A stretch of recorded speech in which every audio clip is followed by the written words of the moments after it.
Welcome to মুনমুনির classroom.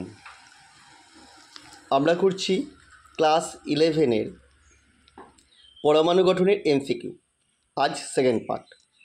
D উপকে ঘূর্ণায়মান একটি ইলেকট্রনের কৌণিক ভরবেগ কত হবে? দেখো, ডি কক্ষের জন্য এলের মান কত হয়? 2। তাহলে কৌণিক ভরবেগ হবে √L × L+1 × h/2π। এটা করলে আসছে √6h/2π। That means option C. Hydrogen পরমাণুর 1s কক্ষে অবস্থানরত একটি ইলেকট্রনের ক্ষেত্রে কোন তথ্যটি সঠিক নয়? বলছে নিউক্লিয়াস থেকে ইলেকট্রনটি 2h দূরত্বে থাকতে পারে। ইলেকট্রনটি নিউক্লিয়াস আসার সম্ভাবনা সর্বাধিক। ইলেকট্রন কখনো নিউক্লিয়াস থাকতে পারে না, এটা ভুল। স্থিতিশক্তি গড়ে ইলেকট্রনের গতিশক্তির দ্বিগুণ, এটা ঠিক। ইলেকট্রনের মোট শক্তি সর্বাধিক হবে যখন নিউক্লিয়াসের থেকে h দূরত্বে থাকবে, সব থেকে কাছে থাকবে, এটাও ভুল। যখন কাছে থাকে তখন গতিশক্তি কম হয়। তাহলে বি এবং ডি সঠিক নয়। হাইড্রোজেন পরমাণুর প্রথম বোর কক্ষে একটি ইলেকট্রনের গতিবেগ ভি। চৌথ বোরকে ইলেকট্রনের গতিবেগ কত হবে? এটা হবে v/4।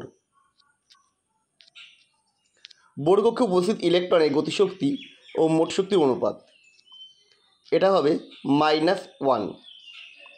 বোর তত্ত্বে কোন বক্তব্যটি সঠিক নয়? এটি এইচ পরমাণুর রেখাবন্ধনের ধারণা দেয়, এটা সঠিক। এইচ পরমাণুতে ঘূর্ণায়মান ইলেকট্রনের কৌণিক ভরবেগ mvr = nh/2π, এটাও বোর তত্ত্বে বলা ছিল। এটি সাই কক্ষপথ ধারণা দেয়, এটাও সত্য। এটি নিউক্লিয়াসের কাছে ইলেকট্রন থাকার সম্ভাবনা সম্পর্কে, এটা কোনো সম্ভাবনা সম্পর্কে বোর তত্ত্বে কোনো ধারণা দেয়নি, অর্থাৎ অপশন ডিটা ভুল। সম্ভাবনা আমরা পেয়েছিলাম হাইজেনবার্গের আনুষ্ঠানিক থেকে, বা সমরফিল্ড থেকেও হয়েছিল পাওয়া যায় কক্ষ সম্পর্কে।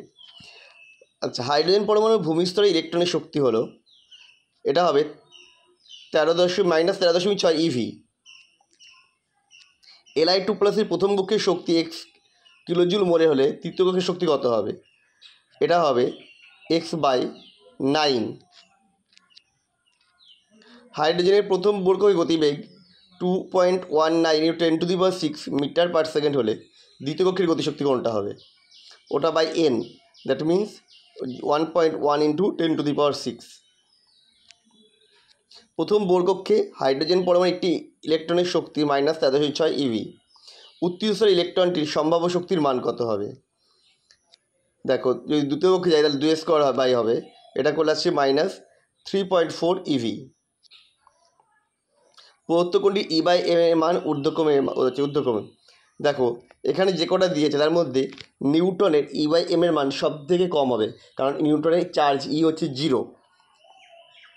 আর সব থেকে বেশি হবে ইলেকট্রনের, কারণ ইলেকট্রনের মাস সবচেয়ে কম, ই ইলেকট্রন প্রোটনের সেম। সুতরাং এটা হয়ে যাবে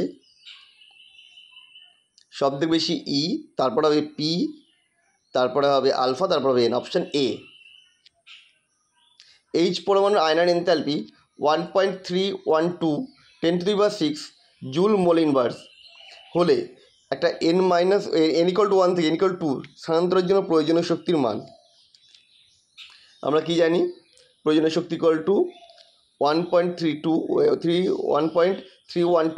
× 10⁶ 1/n1² - 1/n2²।